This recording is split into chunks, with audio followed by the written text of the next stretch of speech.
तीन दोस्तों की कहानी। एक वक्त की बात है, एक छोटे से गांव में तीन गहरे दोस्त रहते थे, अमित, राहुल और विजय। ये तीनों बचपन से ही साथ थे और उनकी दोस्ती इतनी गहरी थी कि गांव वाले उन्हें तीन मस्त कहकर बुलाते थे। उनका ख्वाब था कि वो कुछ ऐसा करें जिससे उनके गांव का नाम रोशन हो। गांव के पास एक घना जंगल था जिसे लोग खोया हुआ जंगल कहते थे। इस जंगल के बारे में कहा जाता था कि इसमें अनमोल खजाना छुपा हुआ है, लेकिन ये भी कहा जाता था कि जंगल में जाने वाले लोग कभी लूट कर नहीं आते थे। एक दिन गांव में एक बूढ़े साधु आए। उन्होंने गांव वालों को बताया कि वो कई सालों से खोया हुआ जंगल ढूंढ रहे थे, लेकिन अब वो बूढ़े हो चुके हैं और खुद जंगल में नहीं जा सकते।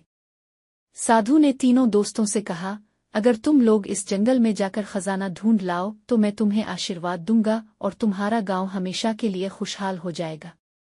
अमित, राहुल और विजय ने साधु की बात मानी और अगले दिन जंगल की तरफ चल पड़े।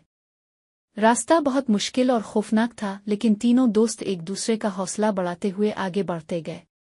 जंगल के अंदर गहरे जाने पर उन्हें अजीब अजीब आवाजें सुनाई देने लगे और कुछ वक्त बाद वो एक गार के पास पहुंचे। गार के बाहर एक बड़ा पत्थर था जिस पर लिखा था, यहाँ से आगे बढ़ने के लिए सच्चे दिल की जरूरत है। तीनों ने अपने हाथों को जोड़कर खुदा से दुआ की और गार के अंदर चले गए।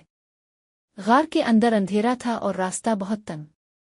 चलते चलते उन्हें अचानक एक तेज रोशनी दिखाई दी। इस रोशनी के पास पहुंचने पर उन्होंने देखा कि वहां वाकई खजाना रखा हुआ था, सोने के सकेत जवाहरात और कीमती पत्थर।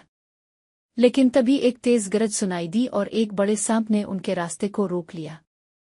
अमित ने सांप से कहा, हम इस खजाने को लालच के लिए नहीं बल्कि गांव की भलाई के लिए ले जाना चाहते हैं, हमें जाने दो। राहुल और विजय भी मुत्तफिक थे और उन्होंने अपने सच्चे इरादे सांप को बताए।